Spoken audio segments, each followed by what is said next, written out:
السلام عليكم بناتي، نهاركم مبارك. نتمنى تكونوا بألف خير ان شاء الله بحول الله. اليوم جبت لكم البسطيله التقليديه على طريقتي. غادي نقدم لكم الطريقه ديالي ونتمنى يعجبكم. على بركه الله، نصلوا على النبي عليه الصلاه والسلام ونشرعوا في تقديم الوصفه. بطبيعه الحال غادي نحتاجوا الدجاج اللي نكون غسلناه مزيان ورقدناه في الحامض والسكينجبير والملحه وغسلناه المرة الثانية. وعندنا كذلك العطرية التي نحتاجها في المرحلة الأولى. بالنسبة للكمية نتاع الدجاج غادي تكون على حساب الحجم ديال البسطيلة، إذا كانت صغيرة غادي نديرو أقل، وإذا كانت كبيرة هذا هو القدر الذي نديره. يعني الكمية كتكون شوية أكثر. عندنا جوج ديال المعالق الصغار ديال الخرقوم، جوج معالق صغار ديال العطريه ديال البسطيله نتاع الدجاج، وعندنا السكينجبير جوج معالق صغار، نص معلقه صغيره ديال الابزار، وشويه ديال القرفه.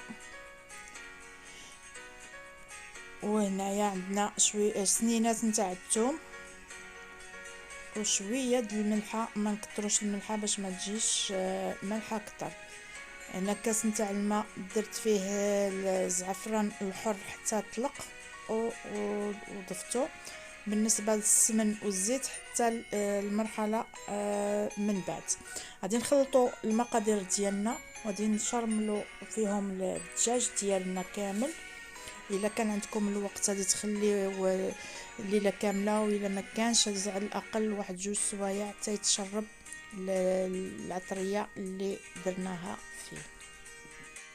كنتبلو جميع الاطراف ديال الدجاج ديالنا. انا ما كانش عندي الوقت خليته جوج سوايع حتى ثلاثه السوايع، ومن بعد استعملته لان كانت عندي طلبيه هي بسطيله كبيره وكان ما كانش عندي الوقت باش غادي نخليه ليله كامله. غادي نديرو في واحد الطنجره، الاحسن تكون الطنجره اللي ما كتلصقش، وكنصحكم بنتاع الجرانيت. غادي نضيف المعدنوس، بقى نتاع المعدنوس اللي كنت قطعتها رقيقه. بالنسبه للماء ما غاديش نضيفوه نهائيا من غير داك الماء اللي ضفناه في الاول. بالنسبه للبصل خديت تاخذوا ما بين كيلو ونص حتى الجوج كيلو ديال البصله، من الاحسن تكون حمراء. انا كنستعمل هذه الاله ماشي اشهار، وانما كتسهل عمليه الحياه، يعني كتزرب لنا الطريقه يعني تقطع ديال البصله، بالخصوص اذا كانت عندكم شي طلبيه وكتكون كبيره كتسهل المرحله. كنضيفوها للدجاج حتى هي حتى هذه البصله نضيفوها للدجاج، نوزعوها على جميع الطنجره اللي عندنا، ونغلقوا عليها ونخليو الدجاج ديالنا يطيب على نار مهيله. كما غادي تلاحظوا هذه ديك البصله غادي تطلق لنا الماء. من بعد من غادي يغلى مزيان غادي نضيفوا السمن والزيت ديالنا اللي كانت احتفظنا بها من قبل، ونخليو الدجاج ديالنا يطيب على نار مهيله.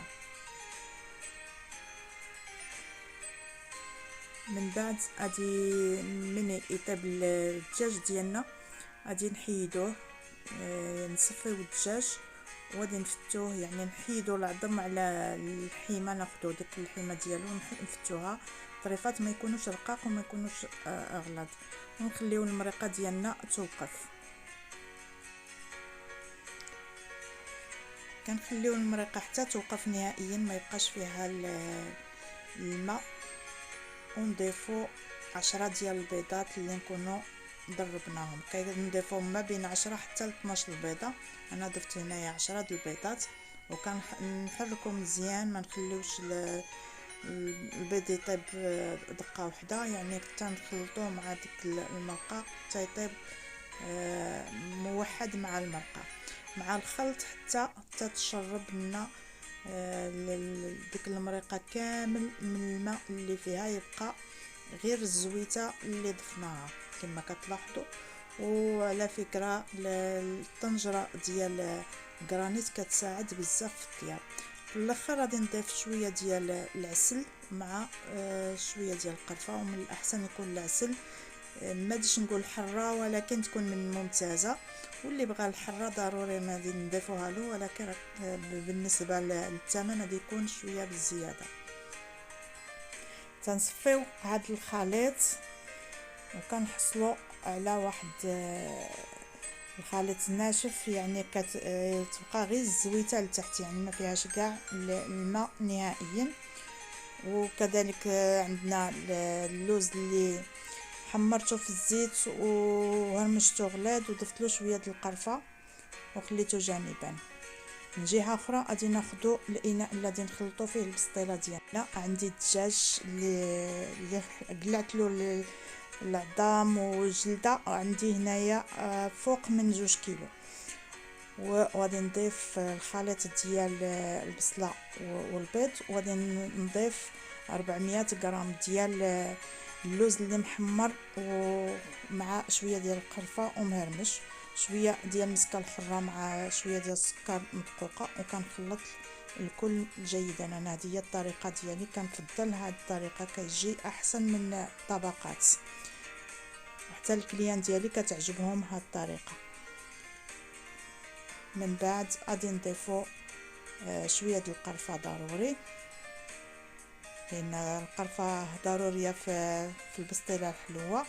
ونضيفو العسل، كما قلت لكم العسل ضروري ما تجي تكون من ممتازه، واللي بغى يضيف السكر الرطب يضيف، انا كنفضل العسل.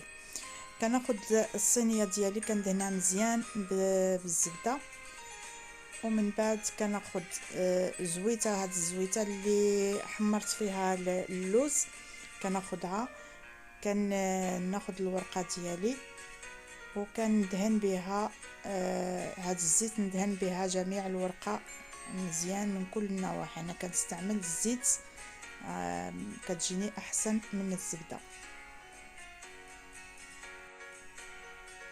ندهن جميع الورقه ديالي، وكان طبيعه الحال غادي نسرحوها الجهه الرطبه خارج، واللي كتكون شويه حرشه كتكون بالداخل. وكنلمط كنسرح الورقه ديالي كامله فوق اللاطه ديالي كما تلاحظوا. انا هذه هي الطريقه ديال البسطيله الحلوه ديالي. من بعد غادي ناخذ الخليط وغادي نصبو في الصحن او في الصينيه ديالي او اللاطه. من الاحسن نحاولوا نعمروا الجوانب مزيان باش ما تجيش خاويه، حاولوا نعمروها مزيان لان هذه بسطيله كبيره.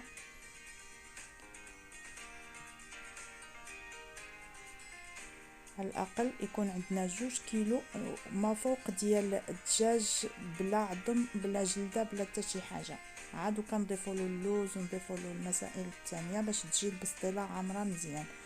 وكنعمروا الوسط ديال البسطيله مزيان كما كتلاحظوا. من بعد خديت ديك الزويته اللي استقطرتها وغادي نرشها شويه باش تعطيها ديك البنه ديال هاد الزيت اللي كان طاب فيها الدجاج باش ما تجيش ناشفه. ومن بعد غادي نضيف ديك 200 غرام ديال اللوز، ضفت لها شويه السكر الرطب ودرتو من الفوق كامل، غطيتها كامل، يعني هزات لي 600 غرام ديال اللوز مهرمش. 400 غرام خلطتها مع الدجاج و200 غرام من الفوق، وكان نلمطها كاملين. كتعرفوا الطلمات كل واحد وكيدير طريقته.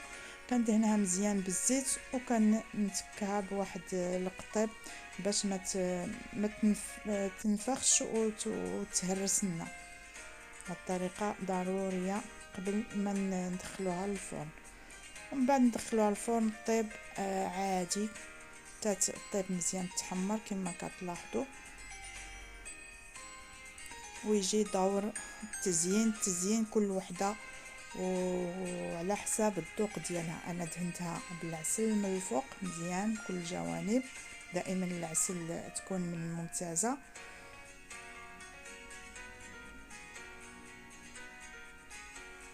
التزيين كيكون اختياري وكل وحده عندها لمستها بطبيعه الحال.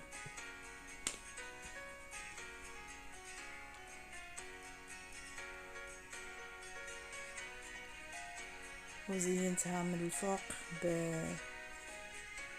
بشويه ديال اللوز مهرمش محمر بطبيعه الحال ومهرمش. ممكن تضيفوا تعملوا سكر ثقيل مع القرفه، انا درت اللوز.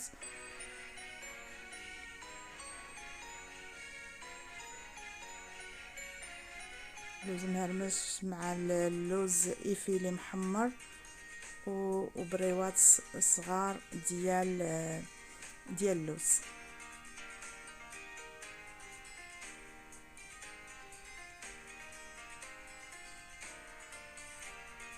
التزيين دائما كيكون اختياري.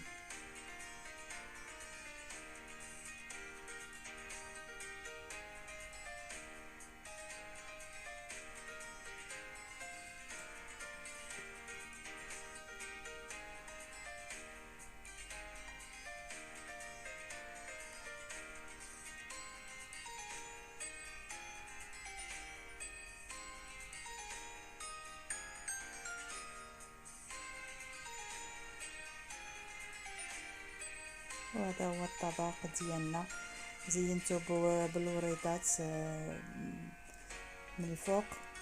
نتمنى يعجبكم ويروقكم وتشاركوه مع الاهل والاحباب لكي تعم الفائده طبعا. ونتمنى ما تنساوش التعاليق ديالكم الزوينين والاعجاب، واللي ما مشتركش يشترك. وهذه هي البسطيله التقليديه على طريقتي. واستودعكم لله الذي لا تضيع ودائعه.